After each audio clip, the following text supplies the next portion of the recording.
ನೋಡಿ, R S ಎಸ್ದು ಒಂದು internal understanding ಇದೆ. ಏನಂದರೆ, ಆರ್ ಎಸ್ ಎಸ್ನ ಆರೋಪಗಳು ಬಂದಾಗ ಆರ್ ಎಸ್ ಎಸ್ನವ್ರು ಯಾರೂ ಮಾತನಾಡಲ್ಲ. ಅಕಸ್ಮಾತ್ ಬಿ ಜೆ ಪಿಯ ಮೇಲೆ ಏನಾನ ಆರೋಪ ಬಂದರೆ ಆಗ ಬಿ ಜೆ ಪಿಯವರು ಯಾರು ಮಾತನಾಡಲ್ಲ. ಬಿ ಜೆ ಪಿ ಆರೋಪಕ್ಕೆ ಉತ್ತರ ಕೊಡೋರು ಆರ್ ಎಸ್ ಎಸ್ನ ಸ್ವಯಂ ಸೇವಕರು. ಆರ್ ಎಸ್ ಎಸ್ನ ಆರೋಪಗಳಿಗೆ ಉತ್ತರ ಕೊಡುವಂಥವ್ರು ಬಿ ಜೆ ಪಿಯವರು. ಆದರೆ ದುರ್ದೈವ, ಅವರೆಲ್ಲರೂ ಹೇಳ್ತಾರೆ ನಮಗೆ ಆರ್ ಎಸ್ ಎಸ್ಗೆ ಸಂಬಂಧ ಇಲ್ಲ ಅಂತ. ಆರ್ ಎಸ್ ಎಸ್ನ ಚಟುವಟಿಕೆಗಳು ನಮಗೆ ಎರಡು ರೀತಿಯಲ್ಲಿ ಕಾಣುತ್ತೆ. ಒಂದು ಶಾಖೆಗಳು, ಇನ್ನೊಂದು ಬೈಠಕ್. ಈ ಬೈಠಕ್ನಲ್ಲಿ ನಡೆಯುವಂಥದ ಒಳ ಒಪ್ಪಂದ, ಒಳ ವಿಚಾರ, ಏನು ಷಡ್ಯಂತ್ರ, ಒಳ ಸಂಚು ಇದೆಯಲ್ಲ, ಅದರ ಸ್ವರೂಪವೇ ಬಿ ಜೆ ಪಿಯವರು ಮಾತನಾಡ್ತಿರೋಂಥದ್ದು.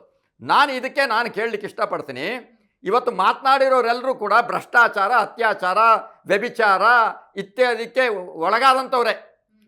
ಅಶೋಕನ ಮೇಲೆ ಭ್ರಷ್ಟಾಚಾರದ ಆರೋಪ ಇದೆ, ಸಿ ಟಿ ರವಿ ಮೇಲೆ ಎಲ್ಲವೂ ಇದೆ.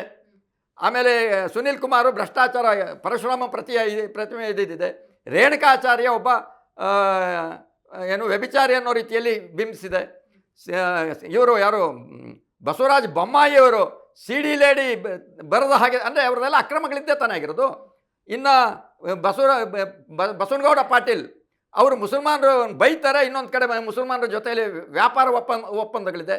ಇವರೆಲ್ಲ ಆರ್ ಎಸ್ ಎಸ್ನ ಮುಖವಾಡನ, ವಕ್ತಾರರ? ಇಂತಹ ಅಯೋಗ್ಯರು, ಇಂತಹ ವ್ಯಭಿಚಾರಿ, ಅತ್ಯಾಚಾರಿ, ಭ್ರಷ್ಟಾಚಾರಿಗಳು ಆರ್ ಎಸ್ ಎಸ್ನ ಸಮರ್ಥನೆ ಮಾಡ್ತಾರೆ ಅಂದರೆ, ಹಾಗಿದ್ರೆ ಆರ್ ಎಸ್ ಎಸ್ ಎಷ್ಟು ಕುಲಗೆಟ್ಟಿರಬೇಕು?